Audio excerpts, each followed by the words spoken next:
Blue Velvet is a movie about a guy named Jeff Beaumont. It takes place in a small town called Lumberton. So Jeff's dad's in the hospital and he's got some kind of arterial or microbial or something happened to him and he fell up in the yard. He might have got stung by a bee or something, I never really understood. Jeff went to go visit his dad in the hospital. He's taking the back roads. And when he was walking home, he found a human ear and he put it in a paper bag, which I think by now we all know not to do. Don't touch evidence. This was 1986 and we were still pretty dumb back then, I guess. Not super smart like we all are today. He takes the ear to the police department and he gives it to this guy named Detective Williams. Just like Detective Williams, I found an ear, and Detective Williams is like, let me see that.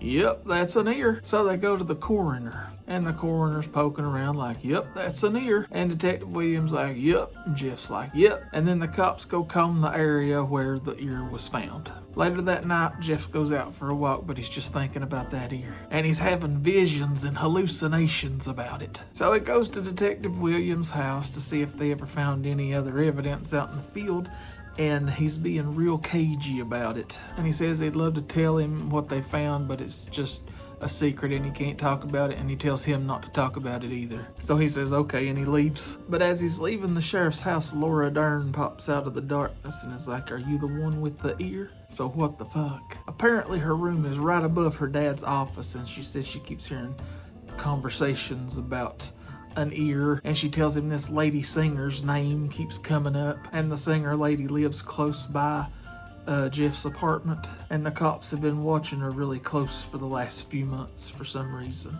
Laura Dern takes Jeff to the apartment because he wants to see it. He keeps bugging her about it, keeps wanting to see the apartment. So she takes him to go see it, and she's like, okay, let's get out of here. And so they're walking down the street, and all of a sudden Jeff turns and points at the house. He said, I knew a guy who lived in that house who has the biggest tongue in the world. And then Laura's like, whatever happened to him? And he's like, I don't know, he moved away. Want to see me chicken walk? So he chicken walks, and Laura really likes that. That's how you wooed a woman back in them days. You chicken walked for him. Well, then Jeff picks Laura Dern up from school the next day and takes her to this little diner. He says he just wants to talk to her. So he comes up with this whole big elaborate plan where he's going to dress up like a pest control worker and then say he's spraying for bugs. And while he's in there, he's going to jimmy a window, and Laura Dern's going to pretend to be Jehovah's Witness or something like that to distract her. Now, I've seen some red flags in my life, and this is just a movie, but ladies, if a man ever comes up with a plan this sneaky in real life and you should find yourself falling in love with him, I want you to stop and assess the situation. He's a mastermind and he might be a serial killer. At the very least, he's going to do the horizontal mambo with 2 out of 3 of your best friends. That's just good information to have. Anyway, Dorothy Valens' 7th floor. That's the lady's name. That's her name, Dorothy Valens, not singer, because before when she said a lady singer lived at the house, I thought singer was her last name. But her name is Dorothy Valens. She is a singer at a club. Laura's waiting in the car, and Jeff starts climbing the stairs to go up to Dorothy's apartment. And this is where I abandoned the plan. 7 floors. I wouldn't walk up 7 floors for all the chicken chalupas in the world. He knocks on the door to her apartment, and Dorothy answers the door. Dorothy is played by Isabella Rossellini, and can we just talk about the gift that was bestowed on us by God or the universe or Buddha or whoever when we were given Isabella Rossellini as an actress. I love everything she's in. Shout out Isabella Rossellini. When Jeff is pretending to spray for bugs, Dorothy gets a gentleman caller. They walk outside, and Jeff sees Laura's keys hanging on a hook, so he sticks them in his pocket. He finishes spraying, and Laura Dern doesn't even have to pretend to be a Jehovah's Witness. So later that night, they go to the Slow Club. That's the name of the club. And that's where Dorothy was a singer. Jeff has cooked up this whole plan once again to wait till she takes the stage and then sneak over and break in her apartment. And they're drinking beers at the club and talking about their dad's brands. And Jeff is like, I love Heineken. Do you like Heineken? And she's like, I've never had a Heineken. And he's like, you never had a Heineken? And she's like, my dad drinks Bud. And he's like, the king of beers.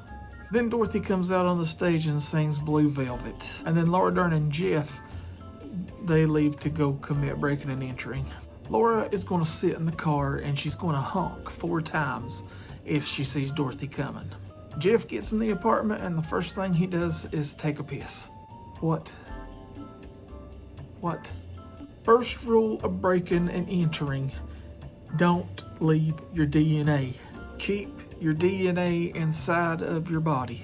Luckily he flushes, but unluckily it is at the exact moment Laura Dern is honking the horn to warn him that Dorothy is coming, and the flush drowns out the sound of the horn.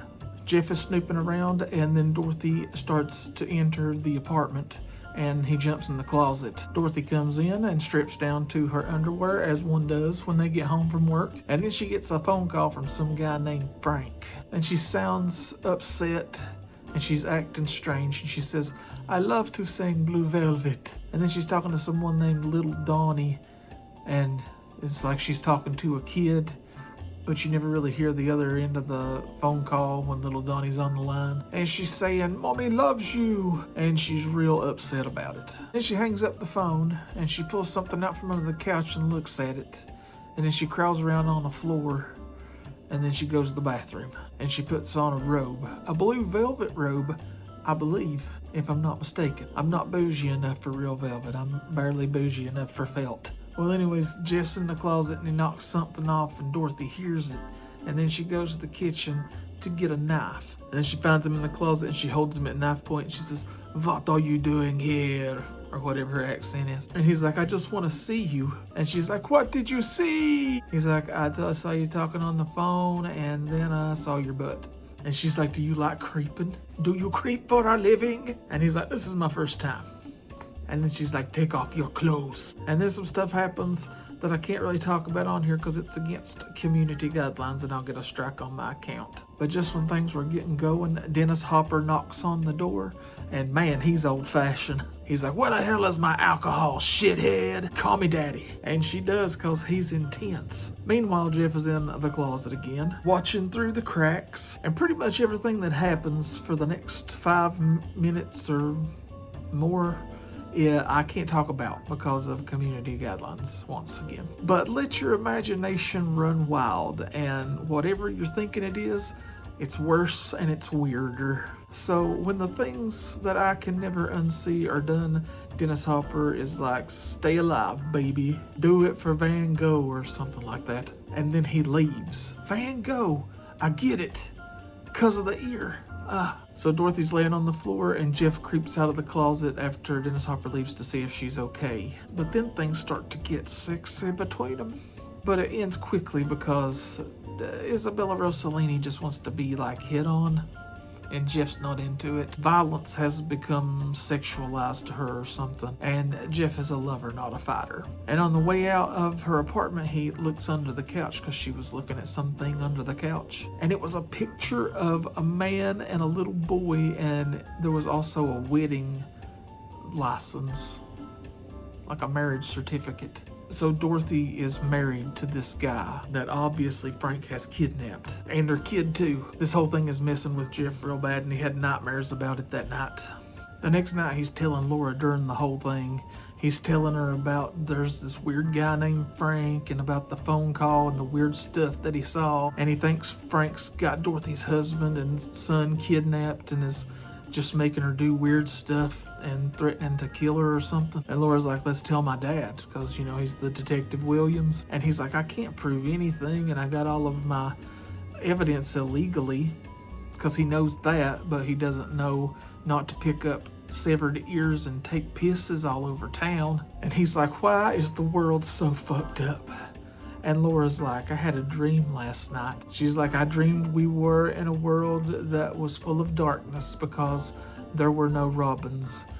And robins, because robins bring love. But then there were robins, thousands of robins, and they brought forth a blinding light of love." Real hippie shit. Laura Dern in this movie seems like the kind of girl that would be fun to take a cross-country road trip with. She's real laid back. The character, not Laura Dern. But, I mean, I think Laura Dern likes to travel probably. So the next night he goes back to Dorothy's apartment, and they're like kind of starting to get hot and heavy a little bit again, but she's got to go sing at the club, so he goes to the club to listen to her sing, and she's singing Blue Velvet, and then he looks across the room and he sees Frank sitting at a table, like holding a piece of the blue velvet robe that he cut off of her robe like a weirdo. And Jeff goes out to his car and he waits, and then after a little while, Frank and his buddies come walking out being real obnoxious, and they get in a car and they speed away, and Jeff follows them. They go back to Frank's apartment, and then from there on, Jeff is in full PI mode. He's staking out the apartment every day. He's gathering info. He's taking pictures. He meets Laura the next day at the diner, and he's like, listen, that Frank's a bad dude. I've seen the yellow man at his apartment. They're referring to the guy that they saw at Dorothy's apartment when he was spraying for bugs, you know, because he was wearing a yellow jacket. Some dude with an alligator suitcase is there. I've seen dudes looking off of buildings into the distance, into the direction of where crime scenes has happened, and that means something. Some chick got her legs broke. I think it got something to do with drugs. I don't know what the hell's going on. And Laura's like, what are you planning on doing with this information? And Jeff's like, I don't know, man. I'm just kind of lost in the sauce at this point. Back to Dorothy's apartment he goes. He's addicted to the weirdness she emits, like a boring ass moth to a weird freaky flame. They're in the throes of passion, and Dorothy's like, are you a bad boy? And Jeff's like, I don't want to hurt you, I told you already. He's like, I know Frank's hurting you, and I know he kidnapped your son, and he cut your husband's ear off. I want to help you. I'm calling the police. And she's like, no, don't call the police. Hit me. Because she likes it rough. And then they get into a naked scuffle, and he ends up smacking her, which she likes. And they mess around a little, and then on the way out of the apartment, he runs into Frank. And his friends are with him, and they're as weird and ratcheted up as he is. One of them is the dude who does the voice of Chucky from Child's Play. Fun fact, they put Jeff and Dorothy in the car and they make them go with them. They take them to this apartment somewhere, and Frank tells one of the guys, like, make sure there's a lot of booze. What kind of beer you like, Jeff? And Jeff's like, Heineken. And Frank's like, Heineken, F Heineken, Pabst Blue Ribbon. And for the first time this whole movie, I'm with Frank. I've been a Pabst man since I was born. So this party is the worst party ever. There's so many creeps and pervs, it's like Saturday night at the bar at Texas Roadhouse. But they let Dorothy see her kid, and they played some Roy Orbison, so I guess it wasn't all bad. Then Frank freaks out and makes everybody go on a late night car ride at 100 miles an hour. Dorothy says, where are you taking us? And Frank's like, I'm taking your neighbor to the fucking country. And when they get there, it just gets weirder. Frank and Jeff get into an argument over Dorothy, and there's a lady dancing on top of a car, I think. Jeff punches Frank in the face. Frank makes his cronies get Jeff out of the car, and they hold him. Frank acts like he's going to beat him up. He's huffing nitrous, and he puts on lipstick and kisses Jeff on the mouth. And he sings a Roy Orbison song to him. Then he beats his ass. Jeff wakes up the next morning at a logging yard, I guess. So he walks home in the rain. All Jeff can think about is Dorothy getting abused and the whole situation, and he's losing his shit. He finally decides to tell Detective Williams about the whole situation, so he goes down to the station, and he sees the yellow man, and he's a freaking detective. And it all starts clicking in Jeff's head. He remembers seeing him at every stakeout when he's watching Frank all the time. He leaves the station. He decides just to go to Detective Williams' house later and talk to him at home. He shows Detective Williams the pictures from the stakeout, and Detective Williams is like, He sees the pictures of the yellow man, and he's just trying to play it off cool like he don't know nothing about it. He's like, Laura Dern better not be involved in this. And Jeff's like, she's not. He's like, don't go poking around anymore, and don't leave town because I'll be calling you for more questions. And Jeff's like, okay. Well, the next night, Jeff comes back to Detective Williams' house to pick up Laura Dern because they're going to a party, and the yellow man is at their house. Detective Williams sees that Jeff is upset by this, and he's like, just stay calm. And then he leaves with the yellow man. Jeff and Laura Dern go to the party, and they're dancing, and that's when they finally confess their love for each other to each other. And it's beautiful for about 2 minutes, but then they almost immediately get involved in a high-speed pursuit, and they're the ones being pursued. And if you guessed it was Frank, you'd be wrong, because I was wrong too. it's Laura's ex-boyfriend, and he is pissed off. They get Jeff to pull over, and they're just about to beat his ass, and then all of a sudden, Dorothy appears on the street, and she's like naked and wounded. This diffuses the situation, as you can imagine. They take Dorothy to Laura's house to call an ambulance. But then Dorothy starts screaming that she loves Jeff, and then Laura Dern starts crying. The ambulance comes and hauls Dorothy off, and then Laura smacks Jeff across the face. But Laura Dern is cool and she forgives Jeff. She loves him and she realizes it was a messed up situation. Plus, it was technically before they confessed their love to each other, so no overlap. Back to Dorothy's apartment. He can't stay out of that place. But when he gets there, it's a shit show. What else did you expect? Yellow Man is there, and he's just standing there like a zombie, and he's bleeding out of the head. And he's like frozen. He's got a walkie-talkie in his pocket, and you can hear all the stuff that Detective Williams is saying on the other end. Meanwhile, there's this dude with no ear, and he's hogtied in a chair, and I'm pretty sure he's dead. He might be catatonic, but I think he's dead. It's Dorothy's husband. Jeff's just standing there looking at him, and he's like, I'm just going to let them find you on their own. And then he just leaves. Meanwhile, Detective Williams and the cops are sitting outside Frank's apartment just shooting up the place. And when Jeff's leaving Dorothy's apartment, he's going down the stairs and he looks down and he sees this little weird dude with a mustache that he recognizes from the stakeout pictures. The guy starts getting closer and he realizes it's Frank in a disguise. He runs back in the apartment and I think he contacts Detective Williams with the walkie-talkie and he tells them that Frank's there. But Frank has a police radio too and he hears the whole thing. Frank busts in and he starts searching around the apartment for Jeff. Frank finally realizes that Jeff's in the closet, so he rushes over and he swings open the door, but Jeff's standing there, he's got the Yellow Man's gun. And he caps him right between the eyes. And fun fact, they used a real human brain for that. The brain chunks on the floor, real human brain. They ordered it from Europe or something. I seen it in a TikTok video. They can never get away with that today. Everybody's got too sensitive about people's brains. Can't even use real brains as special effects anymore.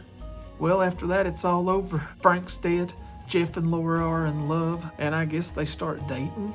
Jeff's dad's better, and he's getting around good. And everybody's in the kitchen at Jeff's house, and they're looking out the window, and they see a robin sitting on the windowsill with a bug in its mouth. Jeff says maybe the robins are back. And Laura says it's a strange world, isn't it? And a fireman on a fire truck drives by waving, and Dorothy gets her kid back, and the movie goes off. I love David Lynch. I miss that crazy son of a bitch.